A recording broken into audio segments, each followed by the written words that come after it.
Écoutez, je vous remercie infiniment de votre confiance.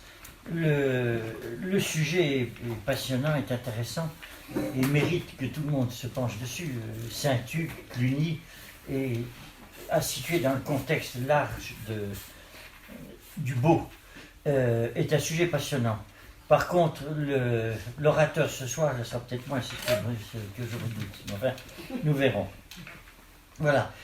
Alors, je pense qu'il faut commencer. D'ailleurs, c'était un petit peu mon idée au départ.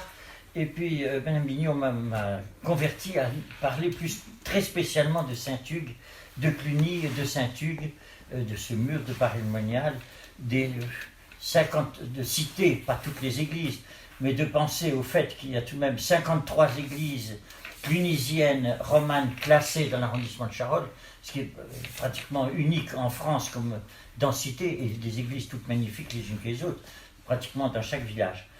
Mais je pense qu'il faut mettre ça dans le contexte du beau, de la beauté, parce que sans la beauté, Cluny n'existerait pas, et Cluny, et l'époque médiévale, a été une époque où on a l'apogée de la beauté, l'apogée de la finesse de civilisation, parce que c'était une civilisation d'art, une civilisation chrétienne, où la beauté était mise au service de Dieu. Alors je vais commencer un petit peu rapidement par le commencement. Le commencement du beau, ça a été la Genèse.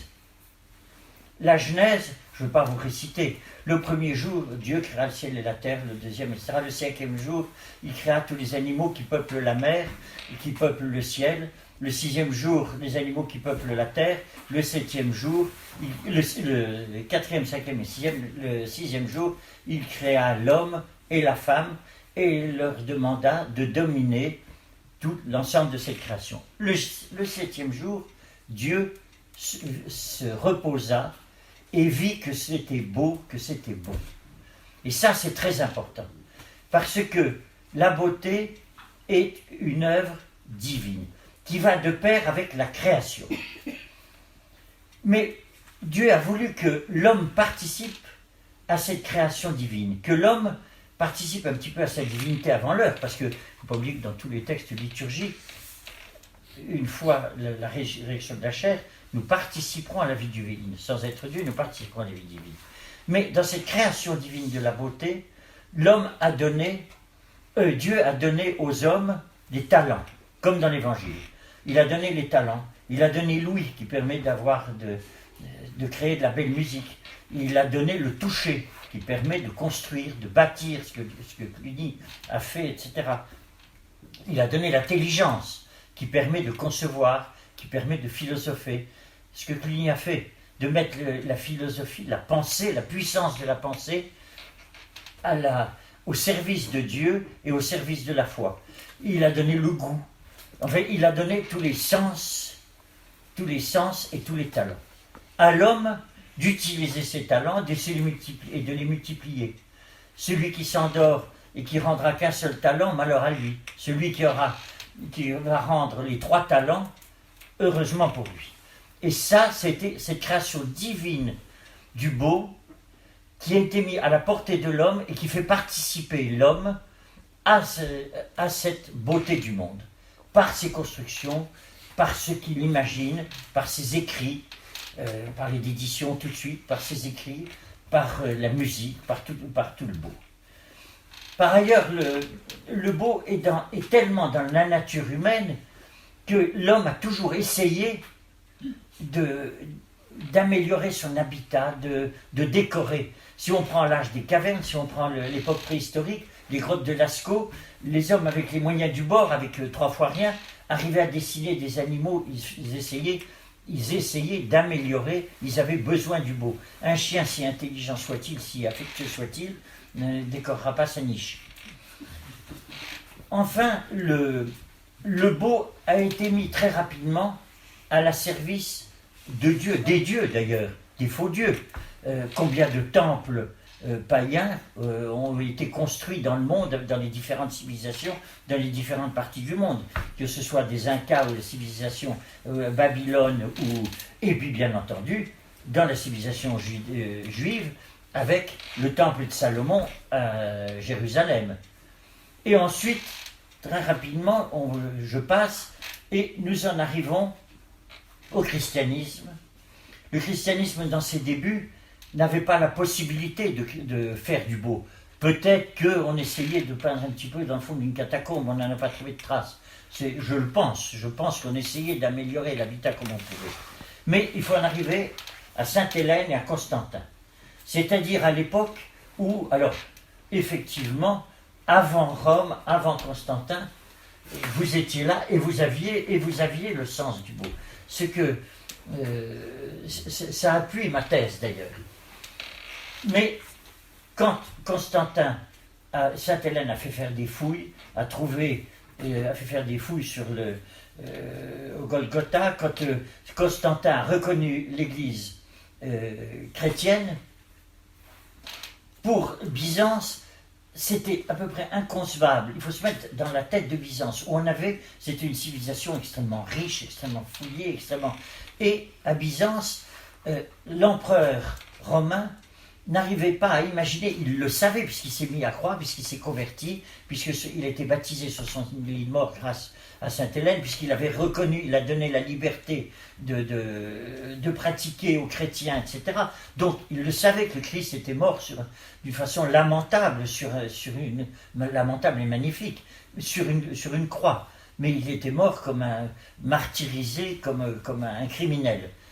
Mais pour Byzance, il fallait faire le plus beau possible. Et là, on en arrive au Christ Pancréator, on en arrive à faire quelque chose de plus beau, plus riche, etc., au service de Dieu. Et alors là, on rentre dans cette dualité qui a souvent amené des affrontements dans l'Église chrétienne, en règle générale, et dans l'Église catholique en particulier, entre des générations ou même deux courants parallèles, et on va y revenir au sujet de Cluny et de Cîteaux dans quelques instants, où il y avait ceux qui voulaient faire toujours plus beau les églises les plus belles possibles, les icônes ou les images ou les tableaux les plus beaux possibles, ad majorem gloriam Dei, qui fut plus tard la devise des Jésuites, pour la plus grande gloire de Dieu. C'est-à-dire que l'homme met tous ses talents, tous les talents qu'il avait reçus, tous les dons qu'il avait reçus, au service de Dieu pour faire le plus beau possible. Il y avait au contraire un autre courant de l'Église qui disait l'homme doit rester assez humble et doit faire quelque chose de très sobre, de rigoureux, de beau, mais de sobre, parce qu'il ne peut pas atteindre à la beauté divine.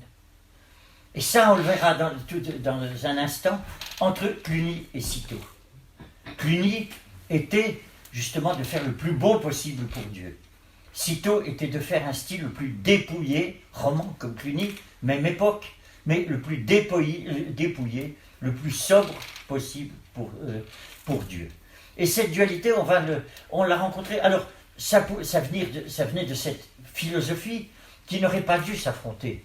Mais nous sommes des humains, qui auraient dû se compléter. Parce que ces deux courants de philosophie font un tout.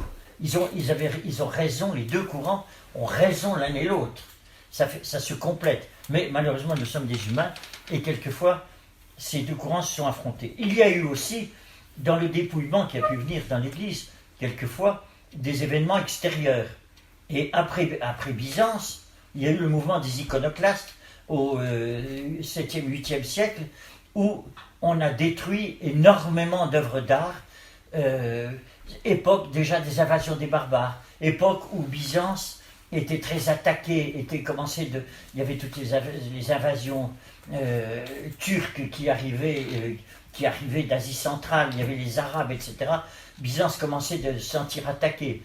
Ça a aidé également à pousser cette philosophie de sobriété, mais non seulement de sobriété, mais ces iconoclastes, malheureusement j'en parlerai tout à l'heure, on l'a un petit peu vu de nos jours, ces iconoclastes ont détruit des œuvres d'art.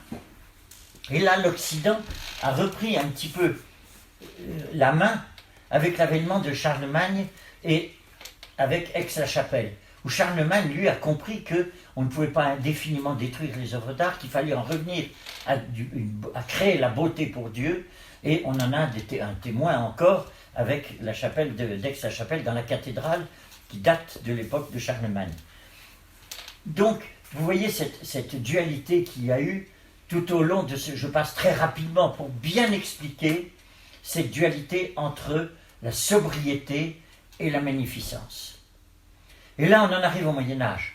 Et on en arrive à Cluny. On en arrive à Cluny, cet ordre qui a été créé. Cluny a été donné par le territoire de Cluny, qui est, tout le monde le sait, qui est en Saône-et-Loire, à quelques 50 km d'ici. Cluny a été donné par le duc d'Aquitaine aux moines bénédictins pour créer une abbaye. Ça a été donné sur les territoires du duc d'Aquitaine. Vous avez quelques fautes de jeunesse, quelques péchés de jeunesse à se faire pardonner. Il commençait de vieillir et de s'inquiéter un petit peu pour le repos de son âme. Et il a donné à l'extrémité de ses États, il a donné ce territoire de Cluny. Mais qui géopolitiquement, s'en est-il rendu compte ou pas, je ne sais pas, mais avait une importance stratégique considérable. Cluny était séparé du duché de Bourgogne par le comté de Châlons. Donc le puissant voisin de Bourgogne, au nord, ne le touchait pas ou très peu. Cluny était malgré tout vassal du roi de France, parce que le Clunisois était, ce territoire donné par le duc d'Aquitaine était vassal du roi de France, mais Cluny était proche de la terre d'Empire. La terre d'Empire commençait de l'autre côté du Rhône. Donc ça a donné tout de suite à Cluny une importance, une influence par la géographie, une influence considérable politiquement, mais économiquement, mais également et surtout spirituellement, étant à la charnière entre les grands de ce monde, de cette Europe. Et ça, dès le départ de Cluny, Cluny a grandi très rapidement, un peu par cette importance stratégique, je dirais, mais qui lui a permis, avec le passage de très grands abbés, de cultiver cette situation et de développer Cluny sur le plan spirituel, comme sur le plan temporel, comme sur le plan politique, d'une façon assez considérable. Et ça, peu de gens voient cette chose importante, et par ailleurs, Cluny était un petit peu sur un axe, pas loin de la Saône. Il ne faut pas oublier qu'à cette époque, la circulation, les marchandises étaient par voie fluviale. Donc Cluny était à proximité des voies fluviales, et ça, c'était très important. Alors, Cluny a vu quelques très grands abbés. Il y a eu Saint-Odon, Saint-Mailleul, Saint-Odilon, Saint-Hugues de Cluny, Pierre le Vénérable, qui ont été les très grands abbés de Cluny, qui se sont succédés et qui ont permis ce développement parce que tous étaient saints. Et tous avaient un sens de la spiritualité, et le Seigneur et la Providence a voulu qu'ils aient tous un long règne. Saint-Hugues, par exemple, a vécu jusqu'à l'âge de 85 ans, et Saint-Hugues a eu 60 ans d'abbatiat. À cette époque-là, vivre à 85 ans, c'est vivre plus que centenaire de nos jours.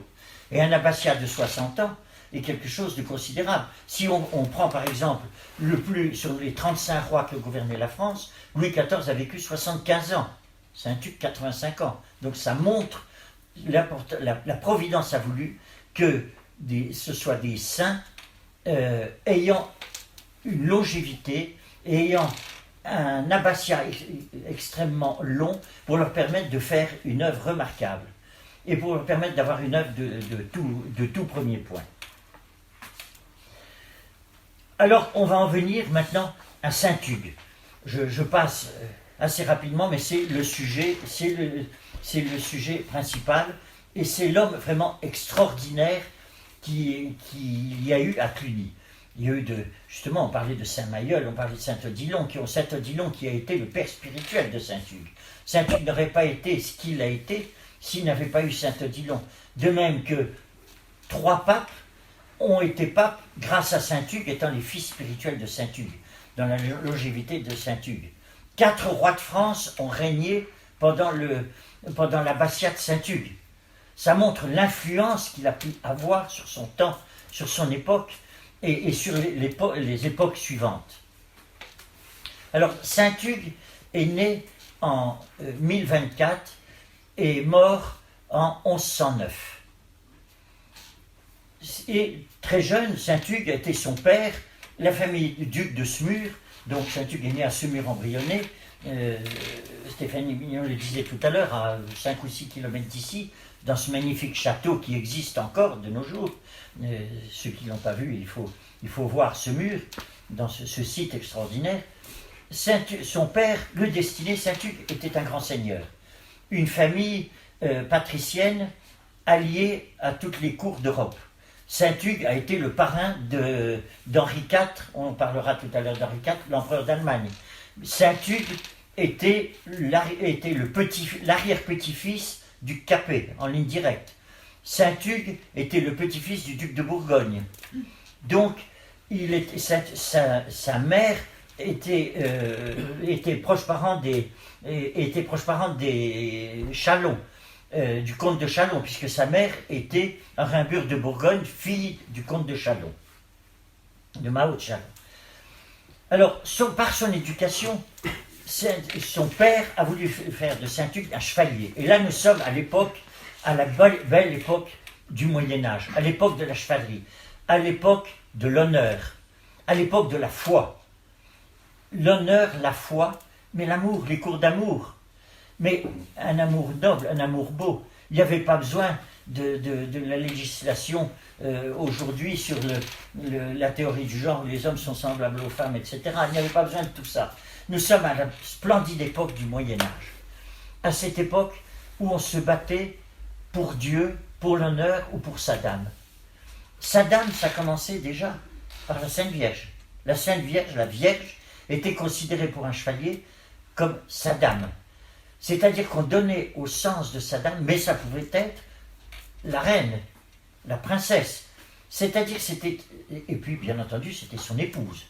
Mais en dehors de son épouse, l'amour courtois, l'amour du Moyen-Âge était donné par un chevalier pour une dame qu'il vénérait, qu'il respectait, qu'il aimait, mais qui était inatteignable, qui était sacrée.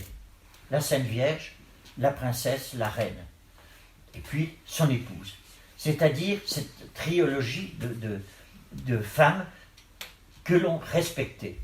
Les temps ont changé et ont changé pas en bien. Et puis c'était l'époque des épopées.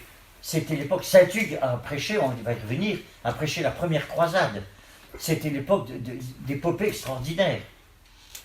Saint Hugues a été élevé comme un fils de grand seigneur de l'époque, apparenté à tous les princes européens, et a été élevé avec on lui a appris le maniement des armes, on lui a appris les chevauchées et l'équitation. Son père a tenu à ce qu'on lui apprenne la chasse, de façon à ce que ce soit un gentilhomme accompli. Saint Hugues, justement, a été élevé dans cette cour de ce grand seigneur qui était le comte de Smur, et a été élevé avec cette idée justement de l'amour courtois. Saint Hugues, par ailleurs, était un bel homme, était très grand physiquement, et il était considéré comme un homme, un bel homme, un gentilhomme qui avait un avenir extraordinaire, étant le fils du comte de Smur, et étant donné ses parentés, étant donné le rôle considérable de sa famille, c'était un homme qui avait un avenir humain extraordinaire à cette époque. Mais à l'âge de 15 ans, Saint Hugues a senti cette vocation. Il a senti cette vocation et il en a parlé à son père qui a accepté qu'il aille voir son oncle qui était l'évêque d'Auxerre. Il est allé voir son oncle et son oncle l'a dirigé lui a conseillé de rentrer à Cluny. Alors là, on l'a un petit peu caché à son père parce que le comte de Smur n'était pas très chaud de voir son rejeton rentrer chez les moines alors que le rejeton était celui qui devait assumer la continuité. Mais Saint Hugues est donc arrivé à Cluny chez les moines, à l'âge de 15 ans. À l'âge de 20 ans, et là, il a frappé ses supérieurs, à commencer par le père abbé de Cluny qui était Saint Odilon, Il les a frappés par sa piété, par son intelligence, par sa connaissance des choses. Saint-Hugues était passionné de livres, il lisait beaucoup, il se cultivait. Et ça a frappé ses supérieurs, à tel point qu'à l'âge de 20 ans, Saint-Odilon partait en voyage pour Rome. Saint-Odilon a demandé à Saint-Hugues de le remplacer pendant son voyage pour Rome, à l'âge de 23 ans, pardon. Saint-Hugues ayant été ordonné à l'âge de 20 ans, ordonné prêtre, ce qui était très jeune. À l'âge de 23 ans, il a remplacé le père abbé en tant que prieur de Cluny, pendant que le père abbé était à Rome. Saint-Odilon est mort, Saint-Hugues avait 25 ans. Et là, à l'unanimité des moines de Cluny, Saint-Hugues a été élu abbé de Cluny. Abbé de Cluny et de toutes les filles de Cluny, il en aura multiplié le nombre au travers de l'Europe pendant son abbatiat. Alors, Saint-Hugues est arrivé à ce poste important et tout de suite, on lui a demandé, il était connu, Saint-Odilon qu'il avait choisi était à Rome.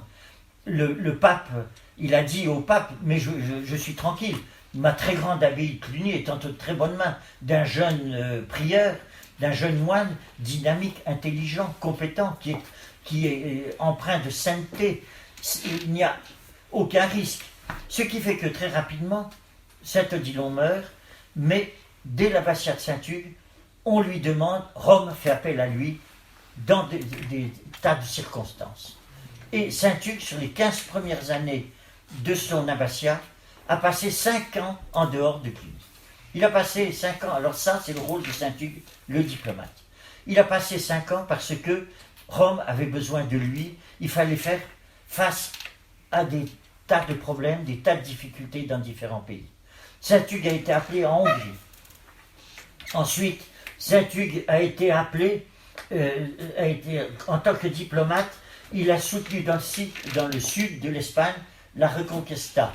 La reconquête, il a soutenu le roi de Castille, Alphonse VI, pour la reconquête de l'Espagne face aux Arabes. Et il les a soutenus. Ensuite, il est envoyé en mission à Worms, auprès de l'empereur Henri III.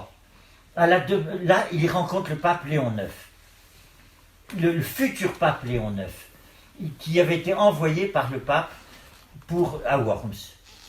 Ce dernier l'appelle ensuite, une fois pape, au concile de Reims, qu'il préside, lui, Léon IX, pour le conseiller contre la simonie et le mariage des prêtres. Déjà à cette époque, on parlait du mariage des prêtres. Et puis c'était la grande époque où Rome a eu à lutter contre la simonie. Rome a eu à lutter contre la simonie plus tard ensuite, avant le protestantisme, au moment de la décadence de la Renaissance. Mais à cette époque-là, et Saint-Hugues est allé conseiller le pape Léon IX au concile de Reims. Ensuite, il est très actif au concile de Rome en 1050, où on réaffirme la présence réelle. En 1050, il a fallu réaffirmer la présence réelle. Parce qu'il y avait un prédicateur de renom qui était Béranger, qui était un orateur, qui était un homme extraordinaire, un moine. Et Béranger remettait en cause la présence réelle dans l'Eucharistie. Et le pape a appelé Saint-Hugues comme orateur face à Béranger, qui avait un talent oratoire extraordinaire. Donc Saint-Hugues avait ce talent, avait ce sens de la diplomatie, et il a été appelé à Rome. Ensuite, Urbain II emmène Saint-Hugues pour prêcher la première croisade. La première croisade, donc cette épopée extraordinaire. Croisade qui a été conduite, qui était double. Il y a eu une croisade populaire qui ne s'est pas très bien tournée parce qu'il n'y avait pas réellement de chef. Et ça a été un massacre. Mais il y a eu la croisade qui était conduite, première croisade de chevaliers, qui était conduite par Godefroy de Bouillon. Godefroy de Bouillon qui a pris Jérusalem. Cette croisade a été un succès et qui a été le fondateur du royaume de Jérusalem, mais Godefroy de Bouillon qui n'a pas voulu être roi de Jérusalem par humilité. Il avait commandé la croisade qui avait été prêchée par Urbain II et par Saint-Hugues, mais il n'a pas accepté le royaume de Jérusalem, et c'est Raymond de Toulouse qui a été roi de Jérusalem. Mais cette croisade et ce succès on le doit en grande partie à saint Hugues. Saint Hugues qui connaissait bien, par la formation qu'il avait eue de son père, qui connaissait bien ce milieu de la chevalerie, cette époque du Moyen-Âge. Il connaissait bien tout ce milieu, il avait pu influencer toute cette chevalerie qui était un peu turbulente, il a su les canaliser, il a su leur indiquer le chemin de Jérusalem derrière Godefroy de Bouillon. Et ça a été la prise de Jérusalem, royaume de Jérusalem, qui aura duré pas tout à fait un siècle. Et cette croisade, les croisades aujourd'hui sont, pas oublier que la deuxième croisade aurait été prêchée, pas par saint Hugues, mais aurait été prêchée par saint Bernard du haut de la terrasse de Vézelay. Saint Bernard cistercien, du haut de la terrasse de Vézelay, abbaye clunisienne. Et ces croisades qui sont tellement battues en brèche aujourd'hui, qui sont battues en brèche, on explique que les chevaliers français allaient là-bas pour se faire de l'argent, se tailler des territoires et massacrer les musulmans. Non. Jérusalem, les pèlerins ne pouvaient plus aller en toute liberté à Jérusalem. Les pèlerins étaient massacrés à Jérusalem. Et ce sont deux très grands saints de l'Église, qui ont prêché la première et la deuxième croisade. Ce sont des grands papes qui ont demandé la prédication de ces croisades et qui ont mis la chrétienté sur le chemin de Jérusalem. Parce que c'était des églises d'Orient, des églises orientales qui étaient menacées par le monde musulman. C'était les pèlerins, mais c'était toutes ces églises orientales, la vôtre entre autres, qui étaient menacées par le monde musulman. Donc, et puis c'était Byzance, qui était de plus en plus serré de près par les musulmans. Donc, ce sont deux très grands saints qui ont dit notre devoir, le devoir de ces chevaliers, est d'essayer d'aller reconquérir les lieux saints et de défendre la chrétienté. Parce que quelquefois, il faut savoir se défendre. Le Christ, les vendeurs du temple, il les a chassés à coups de fouet. Il leur a pas donné que des bonnes paroles lénifiantes. Il les a chassés à coups de fouet. Quelquefois, il est de son devoir de savoir dire stop. Et c'est ce que l'on a fait pendant les croisades, c'est ce que saint Hugues a prêché pendant les croisades. Et saint Bernard à la suite de ça. Ensuite, donc, cette première croisade qui a été prêchée en 1095 au concile de Clermont. Mais il ne faut pas oublier qu'Urbain II était un fils spirituel de saint Hugues. Urbain II, le pape, a appelé son maître spirituel, puisqu'Urbain II était un moine de Cluny qui était pape, et il a appelé tout naturellement pour l'aider le père abbé qui l'avait guidé dans les ordres, dans la prêtrise, jusqu'à la position de pape. À la suite de ce concile de Clermont, Urbain II rend visite à Cluny, suit saint Hugues jusqu'à Cluny. Le Cluny III, la troisième église de Cluny, Cluny I, Cluny II, qui a été construite par saint Mailleul, et Cluny III, commencé par saint Hugues, par saint Odilon, et que saint Hugues continuait. Et Cluny III, à la suite du concile de Clermont, il y avait deux construits, les transepts, les absides et le chœur. La nef n'était pas encore construite. Mais ce qui fait que Urbain II étant à Clermont, il est venu consacrer l'hôtel de Cluny en 1095. Et Urbain II s'est rendu à Cluny. Urbain II mourut en 1099 et est remplacé par Pascal II. Pascal II, également moine de Cluny. Pascal II est également fils spirituel de saint Hugues, formé par saint Hugues, qui l'a conduit dans la prêtrise, qui l'a conduit jusqu'au trône de Saint-Pierre.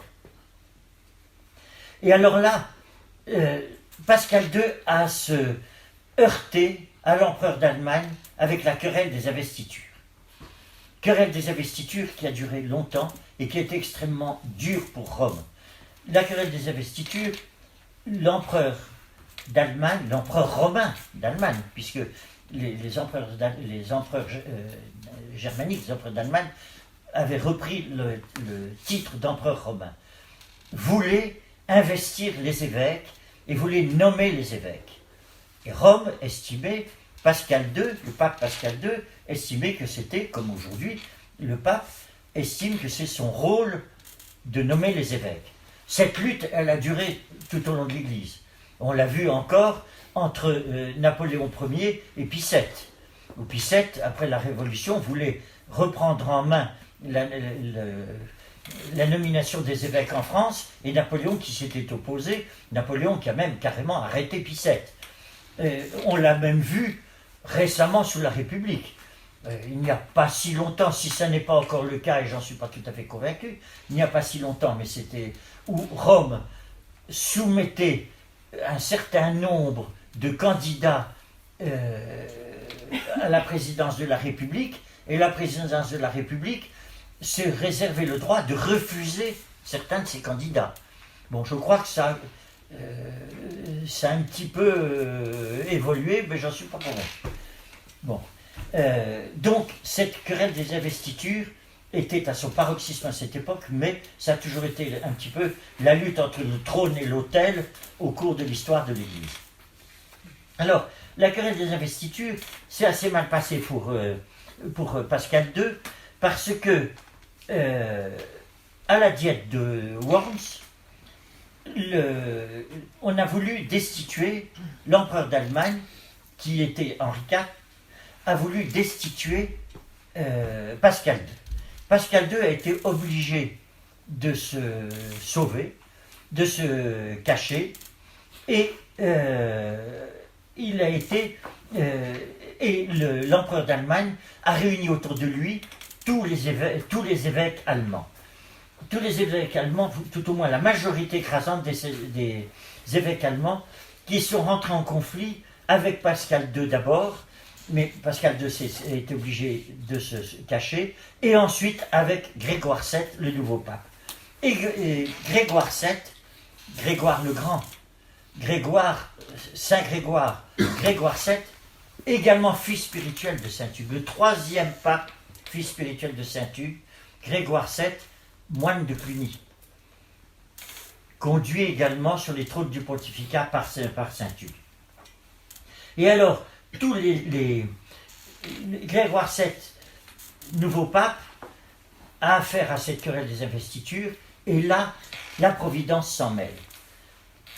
L'empereur d'Allemagne réunit dans la cathédrale d'Utrecht les évêques allemands pour essayer de destituer le pape. Et pendant cette séance, la foudre tombe sur la cathédrale, incendie tout à la fois la cathédrale et le palais d'Henri IV à Utrecht. Chose extraordinaire, cette foudre qui tombe au moment où l'empereur d'Allemagne allait jeter l'anathème contre le pape, la foudre qui tombe, la cathédrale en flammes, le palais détruit. Les évêques allemands, épouvantés, se soumettent à Rome, en se disant, cette foudre a été, c'est divin, le pape est protégé par Dieu, l'empereur ne l'est pas. Et ils se soumettent à Rome. Henri IV se retrouve seul. Henri IV se retrouve seul avec son armée. Mais spirituellement, Grégoire VII n'était pas homme à abdiquer et à partir comme Pascal II. Pascal II était un saint, mais Pascal II n'avait pas l'énergie de Saint Grégoire. Et Grégoire excommunie Henri IV. L'excommunication à cette époque ça portait un souverain qui était excommunié, perdait toute son autorité morale. Et ne pas oublier qu'un souverain, surtout l'empereur d'Allemagne, mais un souverain détenait son autorité de Dieu. C'est Dieu qui donnait. Un souverain n'était pas prêtre, un souverain avait un rôle temporel, le pape et l'Église avaient un rôle spirituel, mais le rôle temporel, on le détenait de Dieu. Il a fallu attendre le siècle dit des Lumières, le XVIIIe siècle, il a fallu attendre la Révolution française pour dire que le pouvoir ne vient plus de Dieu, le pouvoir temporel, mais que le pouvoir vient d'en bas. Or, je regrette, tout pouvoir vient de Dieu. Dieu laisse prendre le pouvoir par quelqu'un, mais l'autorité est tout de même quelque chose qui vient de Dieu. Et la légitimité vient de Dieu. Et là, quand un souverain était excommunié, s'il était excommunié, il perdait vis-à-vis de ses administrés, il perdait toute autorité, toute cette autorité morale et spirituelle. Donc, Henri IV, sans autorité, ne gardant qu'avec lui ses soldats ses chevaliers les plus fidèles, ne sait pas comment faire. Henri IV était le neveu de Saint-Hugues. Pas le neveu, le filleul de Saint-Hugues. Henri IV était le filleul de Saint-Hugues, et Saint-Hugues lui conseille d'aller se repentir auprès du pape. Saint-Hugues lui-même se rend à Rome, et ensuite à Canossa, où était le pape, une ville d'Italie, où était le pape, et Henri IV arrive, après avoir traversé les Alpes dans des conditions épouvantables. Il était obligé en plein hiver, il arrive au mois de janvier, en traversant le col du Mont-Cenis, sous des monceaux de neige, avec une poignée de chevaliers qui grelottaient de froid. Et il arrive à Canossa, devant le pape et devant Saint-Hugues, lui et l'impératrice, en chemise, demander pardon. Et le pape, conseillé par Saint-Hugues, accorde son pardon à l'empereur d'Allemagne. Le terme est resté aujourd'hui, quelqu'un qui est obligé de s'excuser, on dit qu'il se rend à Canossa. Le terme vient de là et l'expression vient de là. Donc cela montre l'importance de la diplomatie, du diplomate qui était Saint-Hugues, le rôle considérable de Cluny est considérable que Saint-Hugues a eu en tant que diplomate et en tant que permettant de réorganiser toute cette chevalerie, permettant de reconquérir et de protéger les chrétiens d'Orient. L'Orient, loin tout de même de Cluny, permettant d'être diplomate entre les différents princes, les différents rois, l'empereur, Rome, pour arriver à mettre de l'huile dans les rouages de tout ça. Saint-Hugues, par sa personnalité, par ce qu'il était, par sa famille, par ses relations, par sa sainteté, Saint-Hugues est arrivé à avoir ce rôle considérable de diplomate.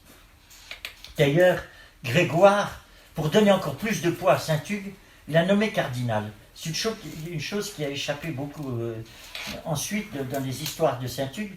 Saint-Hugues a été nommé cardinal, prince de l'Église. Prince de l'Église, ça lui donnait du poids vis-à-vis des autres princes. Mais par sa famille, il l'était déjà de naissance. Mais prince de l'Église, ça le mettait électeur des papes. Lui qui avait formé 3 papes. Les cardinaux élisent les papes. Et c'était très important, ça donnait une autorité supplémentaire à Saint-Hugues. Ensuite, il faut voir Saint-Hugues, le spirituel. Saint-Hugues, le spirituel, était, je vais citer la phrase de Saint-Pierre d'Amiens, qui était le légat pontifical auprès de la cour de France et auprès de Cluny. Saint-Pierre d'Amiens, qui était saint canonisé, fait régner tout à fait à Cluny, dans son abbaye de Cluny, vis-à-vis, dans son abbaye, mais dans les 1400 filles de Cluny, 1400 abbayes filles de Cluny, qui étaient réparties dans toute l'Europe, de l'Ukraine jusqu'en Espagne, fait régner tout à la fois l'humilité, la piété, une foi solide, une espérance vaillante, une charité sans tache. Voilà ce que disait Saint-Pierre d'Amiens. Donc Saint-Hugues a été un père spirituel pour ses moines. Mais Saint-Hugues a eu une philosophie. Saint-Hugues a eu une philosophie, et précisément cette philosophie, j'en ai parlé en parlant du beau tout à l'heure. Saint-Hugues apportait à son apogée ce sens du beau pour la plus grande gloire de Dieu. Parce que Saint-Hugues a été un bâtisseur. Mais en même temps, dans ce sens du beau, Saint-Hugues a défendu la pensée grecque. Et ensuite, Saint-Odilon a repris, je vais y venir dans quelques instants, a repris cette pensée grecque en défendant Abélard, face d'ailleurs à Saint-Bernard de Cîteaux, mais ça c'est Saint-Odilon. Mais Saint-Hugues a repris cette pensée grecque et a repris la pensée d'Aristote et de Platon, qui a permis d'associer les philosophes grecs avec la doctrine de l'Église et avec la chrétienté. Mais Saint-Hugues, donc, avec toutes ces qualités de sainteté, toute cette patience, toute cette dévotion, Mais Saint-Hugues avait cette philosophie du beau. Saint-Hugues a été un bâtisseur. Saint-Hugues a fait construire sous son abbatiat des centaines d'églises. Alors, on va en prendre que quelques-unes. Je le disais tout à l'heure, rien que dans le coin, on pourrait déjà en citer 53. Rien que sur notre petit arrondissement de Charolles. Mais prenons-en quelques-unes. Prenons déjà Cluny 3. Cluny 3, la plus grande église de la chrétienté, jusqu'à ce que l'on reconstruise Saint-Pierre de Rome. Cluny 3 et Saint-Pierre de Rome n'étaient plus grandes de Cluny 3 que de 2 mètres. De façon à être que Rome est la plus grande église. Cluny 3 avait 5 nefs. Cluny 3 avait, sur les collatéraux, avait 3 nefs. Cluny 3 avait, comme à Paray-le-Monial aujourd'hui, on peut le voir, avait un déambulatoire. Cluny 3 avait 5 clochers. C'était une église splendide, magnifique. Alors, si vous voulez imaginer la taille qu'avait Cluny, qui a été démolie par la Révolution française, si on veut imaginer la taille qu'avait Cluny, on pouvait mettre dans le cœur de Cluny la basilique de Paray-le-Monial, qui tenait dans le cœur de Cluny dans toutes ses dimensions, en hauteur, en longueur, en largeur. Mais Saint-Hugues a construit Cluny, il a construit Paray-le-Monial, il a participé à la construction de Souvigny. Souvigny à côté de Moulins, où sont enterrés les Bourbons. Il y a les gisants magnifiques de tous les Bourbons à Souvigny, qui était la deuxième fille de Cluny. Saint-Hugues a construit la Charité-sur-Loire, qui était, il reste encore une grande partie, mais une partie a été démolie également sous la Révolution française. Saint-Hugues a construit Charlieu, qui a été démoli également suite à la Révolution française, et d'autres innombrables églises. Et quelles étaient la particularité de ces églises? Rendez-vous à Paray-le-Monial. Paray-le-Monial est Cluny en miniature. C'est Cluny en miniature, avec le même art, le même raffinement. C'est un livre ouvert de l'architecture, et c'était ça Saint-Hugues le bâtisseur. C'est un livre ouvert de l'architecture occidentale. Un résumé de l'architecture occidentale. Vous avez, prenons Paray, puisque malheureusement Cluny n'existe plus, ou ce qui reste est beau, mais est infime. Paray-le-Monial, vous rentrez à l'intérieur de Paray-le-Monial. Vous avez les colonnes grecques, les colonnes cannelées grecques. Vous avez le roman plein cintre, par exemple dans le baptistère. Le baptistère de Paray-le-Monial, avec ce roman plein cintre, est magnifique. Les fonds baptismaux au milieu, les petites colonnes des fenêtres, typiquement roman. Vous avez déjà le prémisse du gothique, parce que les architectes de Saint-Hugues avaient déjà vu la possibilité de l'arche brisée. Toutes les églises clunisiennes ont l'arche brisée, ce qui permet moins de pousser sur les murs, ce qui permet plus que le plein cintre, ce qui permet plus d'élévation, et qui permet un éclairage avec des fenêtres par en haut, un éclairage par en haut, au-dessus des bas-côtés, qui font que les églises clunisiennes sont très claires. Donc, vous avez le prémisse du gothique, 200 ans avant les cathédrales. Vous avez le plein cintre roman, le goût de l'époque. Vous avez l'art classique, le classicisme grec, les temples grecs. Le roman clunisien est un résumé de l'architecture. Ne pas oublier que le classicisme grec a été réutilisé sous la Renaissance, et ensuite a fait le néoclassicisme au XVIIe et surtout au XVIIIe siècle. Par conséquent, vous retrouvez dans Cluny, dans Paray-le-Monial ou dans les différentes églises, à Autun, avant que Autun soit surélevé par une partie gothique, mais dans le bas de la nef d'Autun, vous retrouvez ce principe grec, gothique et roman.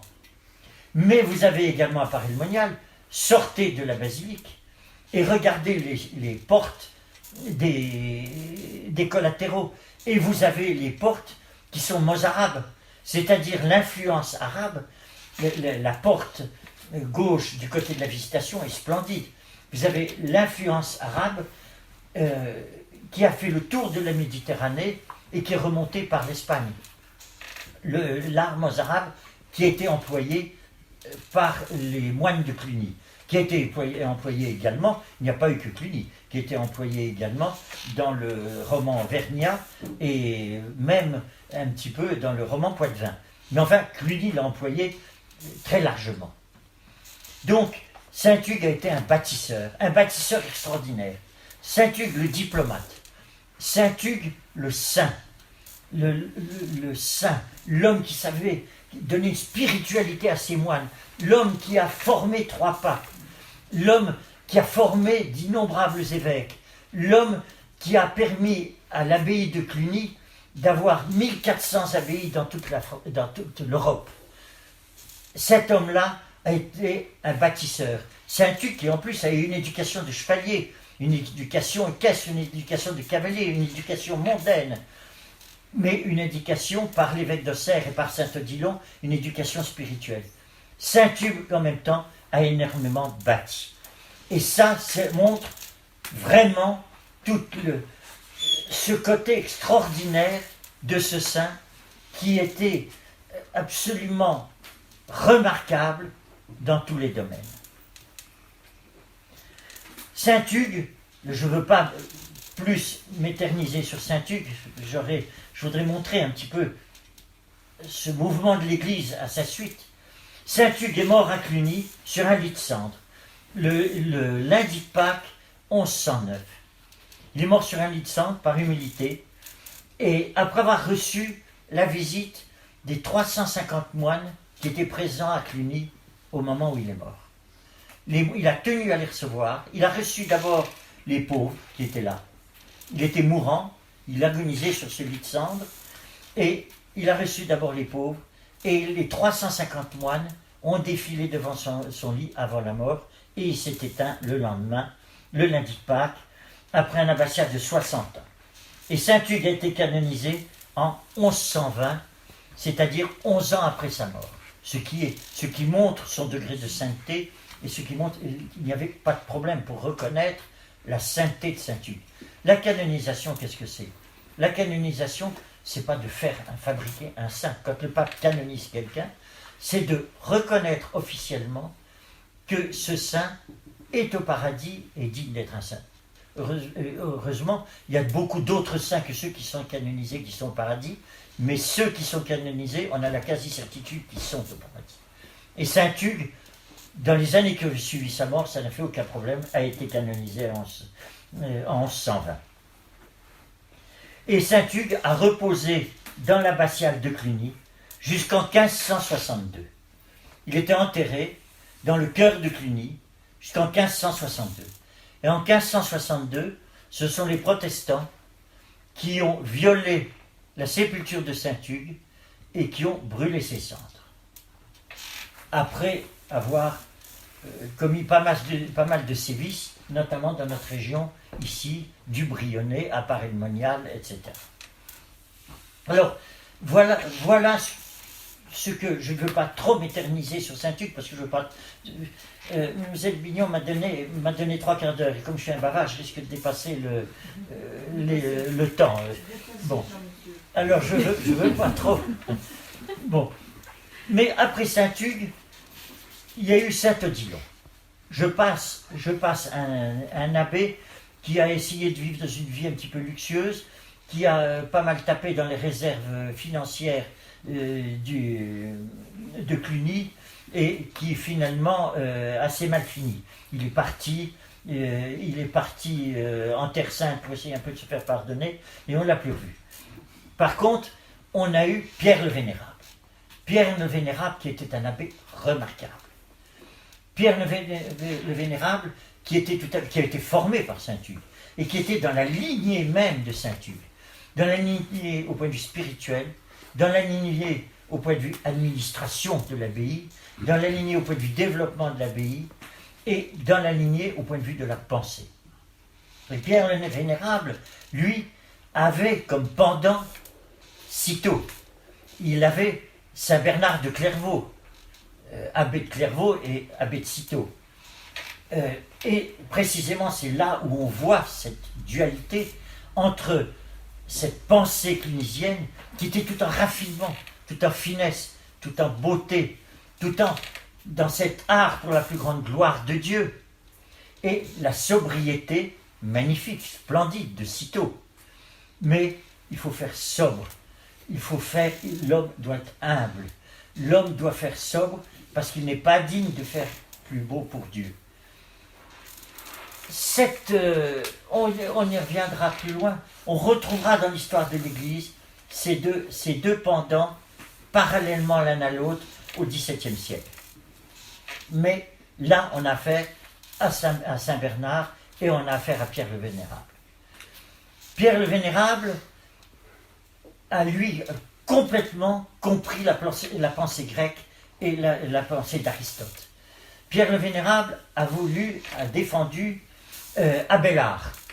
Alors, Abélard était un moine. Abélard était un jeune clerc qui avait été mis en pension jeune chez son oncle, je crois, Fulgère, j'écorche peut-être le nom, qui était son oncle, qui était un curé, et qu'il avait pris sous sa coupe pour le former. Et puis, Abélard est tombé amoureux de la nièce de cet abbé, Héloïse. Il en est tombé éperdument amoureux, tellement amoureux qu'ils ont fauté ensemble.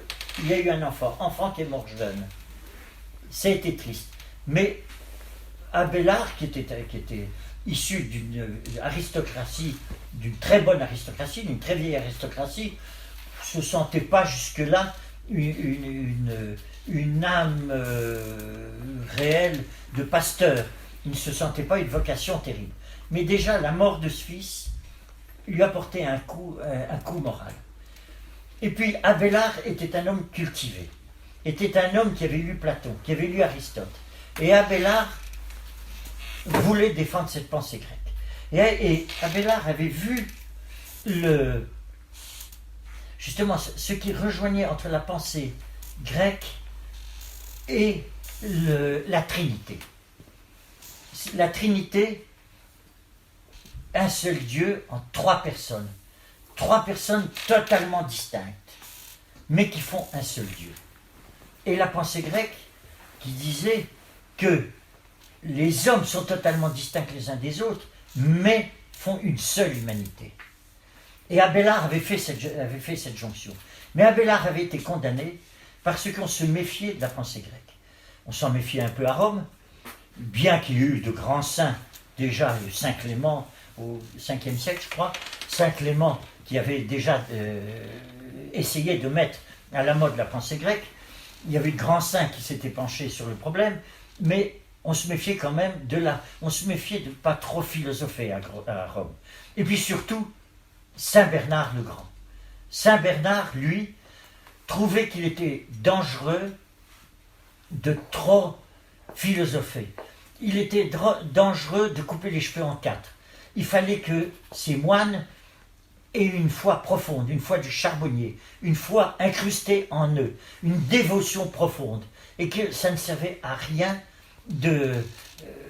d'essayer de faire travailler son intelligence, d'imaginer, de travailler son intelligence sur cette foi. Cette foi devait être naturelle, cette foi était un don de Dieu. On devait l'avoir, si on avait un moment où on y croyait un petit peu moins, on devait avoir la volonté de se raccrocher à cette foi. Mais à quoi bon faire un travail intellectuel là-dessus? Et Pierre le Vénérable a défendu Abélard. Il l'a défendu et il est arrivé il l'a recueilli d'abord dans l'abbaye de Saint-Marcel, côté de Chalon-sur-Saône. Vous voyez la Bourgogne, Cluny, la Bourgogne, Cîteaux, la Bourgogne, Saint-Marcel, qui était à côté de Chalon-sur-Saône, l'abbaye clunisienne. Et puis ensuite il l'a recueilli à Cluny. Pendant ce temps, Héloïse est rentrée au couvent. Et Pierre le Vénérable est arrivé à réhabiliter Abélard, qui avait été jugé dans un concile, je crois que c'est le concile de Poitiers, ma mémoire me fait peut-être défaut, et il était en passe d'être condamné, et grâce à Pierre le Vénérable, Abélard a pu être réhabilité.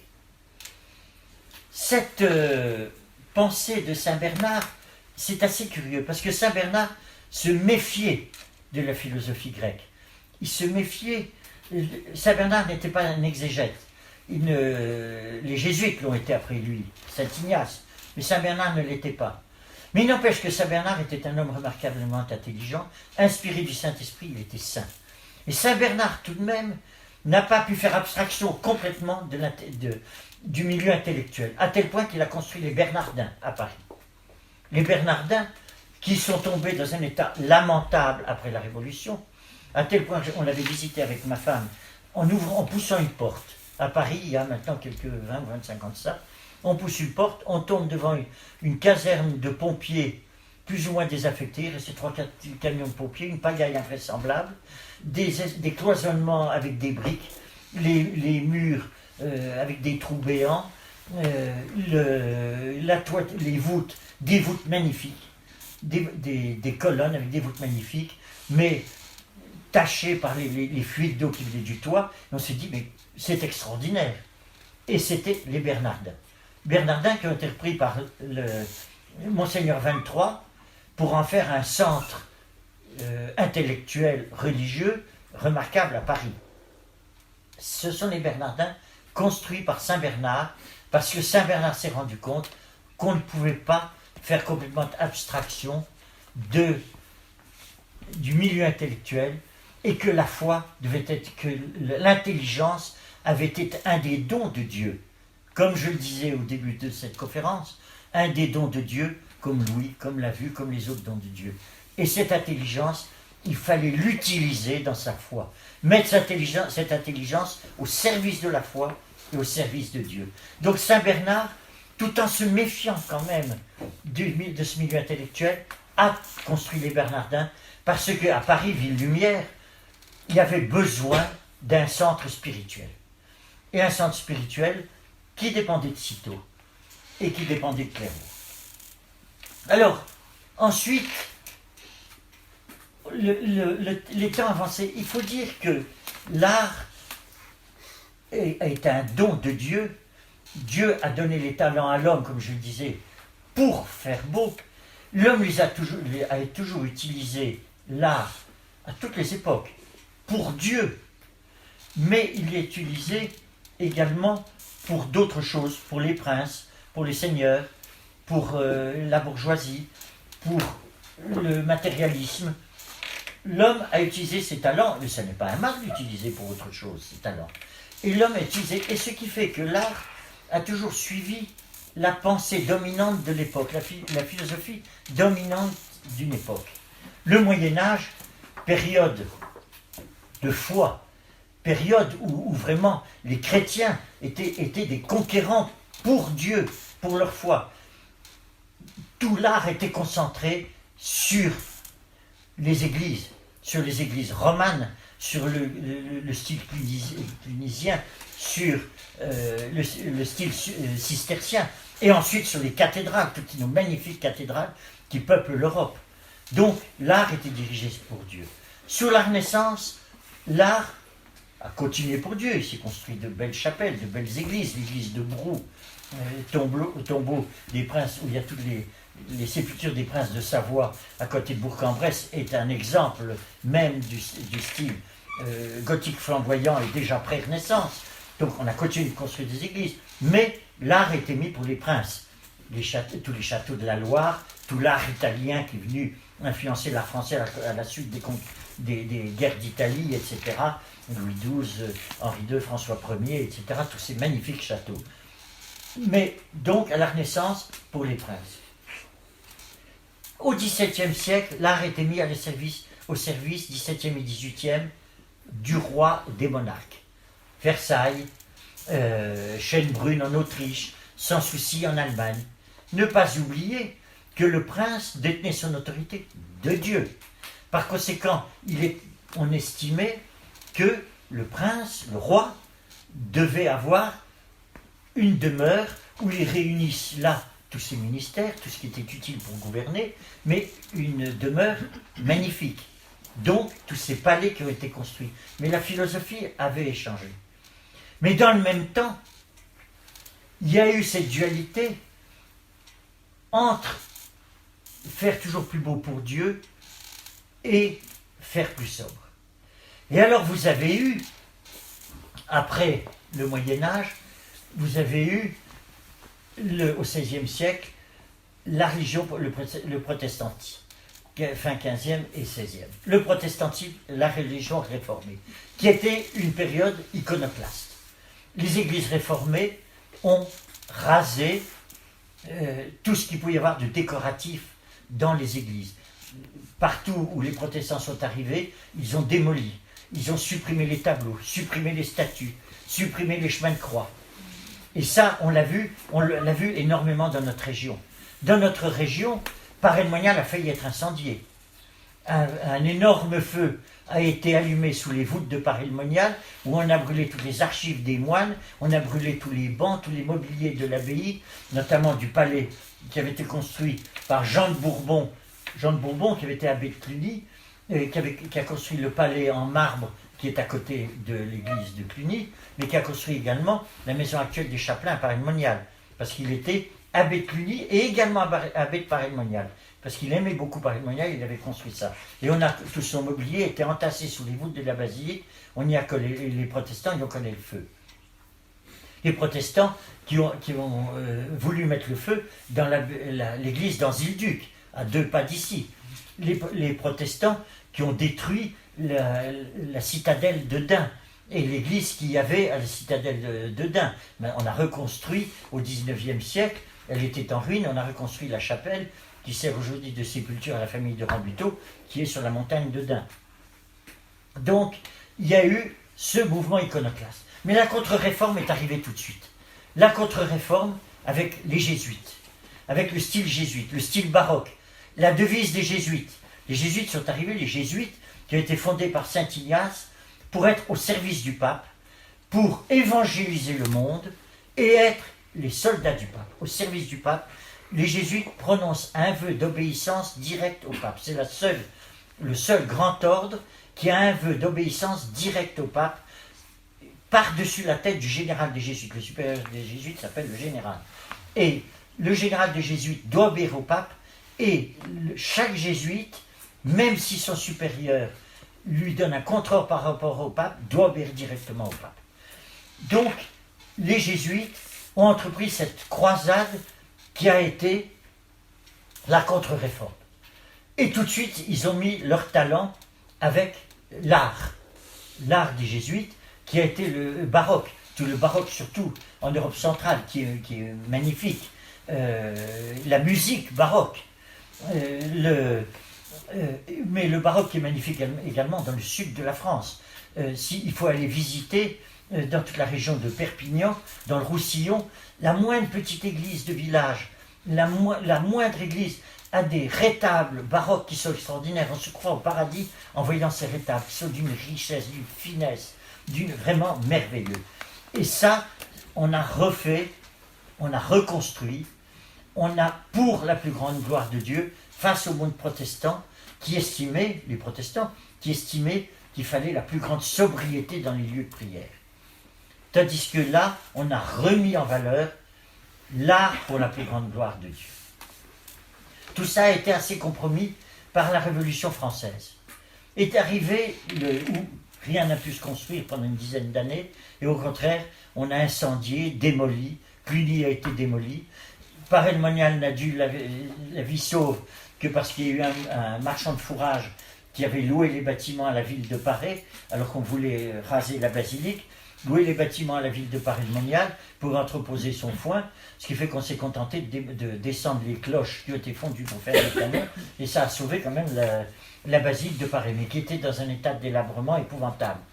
Mais la chapelle de la Visitation à côté a été incendiée sous la Révolution, sauf le rétable de la Visitation. Le tableau du rétable de la Visitation, devant lequel le Christ est apparu, a été caché, a été emmené avec le rétable qui avait été fait au XVIIIe pour entourer ce tableau qui était une relique, le Christ est apparu devant. Il a été emmené sur un char à bœuf dans le grenier d'une ferme qui appartenait à ma famille.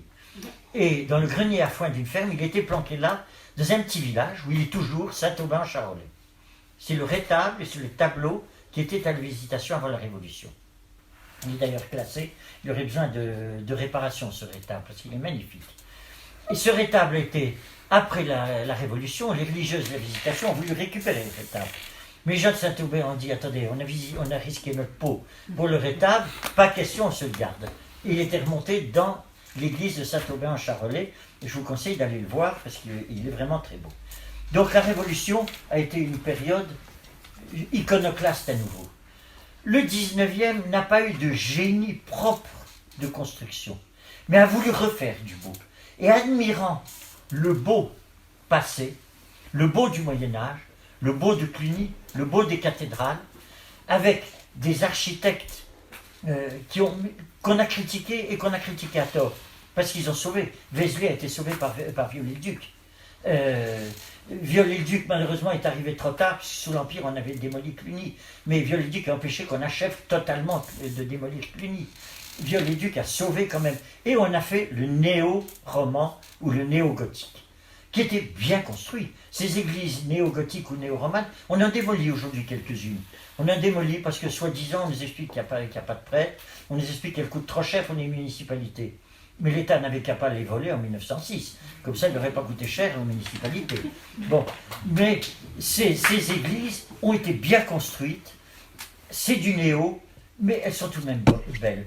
Et il y a eu le style de Saint-Sulpice, toutes ces statues représentant tous les saints qui ont peuplé les chemins de croix de Saint-Sulpice, qui ont peuplé nos églises jusqu'il y a une cinquantaine d'années. Et là, donc, on avait encore ce sens du beau pour la plus grande gloire de Dieu.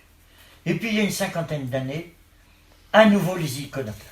Et combien, c'est triste à dire, combien de pasteurs, certains qui sont encore là de nos jours, tant mieux pour eux, mais ils comprennent peut-être maintenant. Mais on a assisté à un mouvement iconoclaste. Combien d'autres églises ont été complètement dépouillées de toutes les statues que les chrétiens, que les catholiques, que les pratiquants vénéraient. Moi, je me souviens, dans mon église, à Palinges, il y avait une statue de Saint-Antoine qu'on a jetée dans une décharge, alors que les gens vénéraient Saint-Antoine à Palinges. Bon. On a démoli, on a détruit toutes ces statues, et on a rendu combien d'églises, pas toutes, mais combien d'églises ont été complètement vidées, et on ressemblait à des temples protestants, une simple pierre d'autel dans une église totalement nue, qui ne vit plus, le Saint-Sacrement mis dans une niche, dans un bas-côté, le Saint-Sacrement n'étant plus sur l'autel, à la place d'honneur, l'église chez lui, l'église ayant été construite pour Dieu. Dieu devrait être à la place d'honneur sur l'autel. Et ça, malheureusement, hélas, ça a été très attaqué il y a une cinquantaine, une soixantaine d'années. Mais aujourd'hui, on voit un frémissement. On voit un frémissement, on le voit, on revient. On revient déjà à un art, au point de vue art religieux. Au point de vue art profane, non, nous sommes dans une époque de matérialisme. Nous sommes dans une époque de matérialisme, et l'art est la réussite d'un peuple, Viaduc de Millau, c'est merveilleux. Mais on a besoin matériellement du Viaduc de Millau, la ligne d'un bel avion, la ligne d'un TGV, etc. C'est utile. Mais l'art profane est essentiellement un art matérialiste, ou alors un art abstrait. Un art abstrait où il faut se torturer l'esprit pour accorder un sens à de belles couleurs, je veux bien l'admettre, mais donner un sens à ces couleurs. Mais aujourd'hui, on assiste au frémissement d'une relance, d'un art spirituel tourné vers Dieu. On le voit déjà avec la liturgie. Un retour à cette magnifique liturgie grégorienne de Saint Grégoire. Cette magnifique liturgie qui avait été affinée par le Concile de Trente, la liturgie tridentine, qui avait été mise sur pied par Saint Pie V au Concile de Trente. On revoit ce retour à cette magnifique liturgie, à ces chants, à ce grégorien splendide. On le voit, malheureusement il n'est pas là ce soir puisqu'il était obligé de s'absenter, mais le père Trochesec, qui réside à 15 mètres d'ici dans le presbytère, est une des premières personnes à soutenir avec les prêtres du Christ Roi, mais les prêtres de la Fraternité Saint-Pierre et combien d'autres, à soutenir ce retour vers cette magnifique liturgie. Les prêtres classiques, des diocèses classiques actuels, reviennent à des beaux ornements. Le clergé, il y a 30, 40 ans, ne mettait même plus une belle chasuble. Il mettait une simple aube avec une étole pour célébrer la messe. Il y en a encore quelques-uns comme ça. Maintenant, on va dans une église avec un jeune prêtre, de quelque spiritualité qu'il soit, il a une magnifique chasuble. Il a cette chasuble pour Dieu. On revient vers un sens du beau. L'art abstrait est en train de s'éteindre. On revoit un art figuratif. Les nouveaux peintres, les peintres modernes, refont quelque chose que l'on comprend en regardant le tableau. Donc, on recommence une époque et il faut être optimiste. On reconstruit, on refait, on repeint, on resculpte pour Dieu. Voilà, je pense que c'est ce que j'ai essayé de résumer, ce que j'avais à vous dire. Il y aurait encore combien de choses à dire sur ces quelques millénaires que j'ai traversés en l'espace de je n'ai pas regardé.